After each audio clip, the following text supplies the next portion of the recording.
qaar ka mid ah shacabka Soomaaliyeed ee ku nool magaalada Muqdisho ayaa si weyn u soo dhaweeyay sharciga dhismaha guddiga madaxa bannaan ee la dagaalanka musuqmaasuqa labadiisa heer ee uu saxiixay madaxweynaha Jamhuuriyadda Federaalka Soomaaliya kaasi oo muddo dheer ay sugayeen bulshada Soomaaliyeed waxayna tilmaameen in loo baahan yahay in laga wada shaqeeyo la dagaalanka musuqmaasuqa si loo ciribtiro qaar ka mid ah dadkii ka hadlaya dareenkooda ayaa ka dhawaajiyay sida ugu habboon ee loola dagaalami karo isla markaana loo dhiirigelin karo howlaha la dagaalanka musuqmaasuqa dalka ee ay wado dawladda Soomaaliya sharciga uu saxiixay madaxweynaha haddii Afrika ka dhibto waxaan u arkaa inuu yahay sharci aad u wanaagsan wax loo baahnaa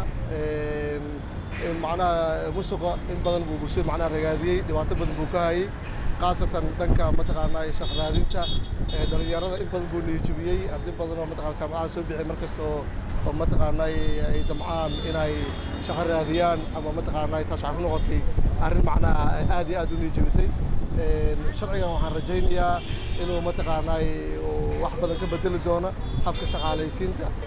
runtii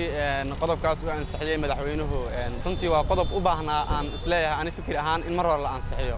una baahnaa mar hore in la taxliiliyo runtii waxa uu macnaha bulshada ka bedeli kara ama waxa uu bedeli karana waxay tahay ani ka fikriyan ahaan waxaan aaminsanahay inuu dadka uu saameynayo koow ay dawladdu koow ka tahay magacaygu waa Jahan Maxamed Bare dhigta jaamacadda City barato political science waa ku raacsana madaxweynaha ra'yiga uu soo saxiixay uu soo saaray marka waan rajaynaa inuu ra'yigaas lagu dhaqmo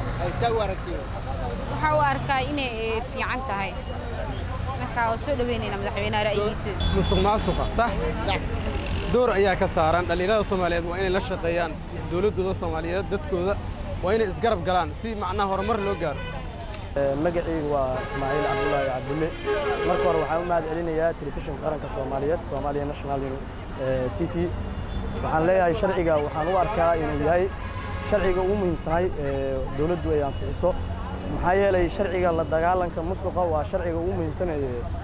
waddanka quseeya sharcigan waxa waay maadaama haddii musuqa waddanka laga cirib tiro waxaa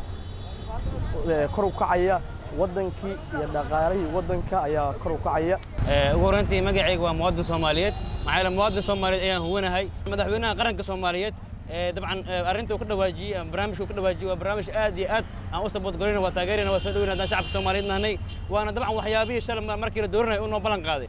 dawladda Soomaaliya ayaa wado dadaalo lagula dagaalamayo baabi'inta musuqmaasuqa si loo gaaro horumar dhan walba ah iyadoo guulo laga gaaray nidaamka hufnaanta maaliyadda dalka Muuse Cusmaan Abtow telefishinka qaranka Soomaaliyeed Muqdisho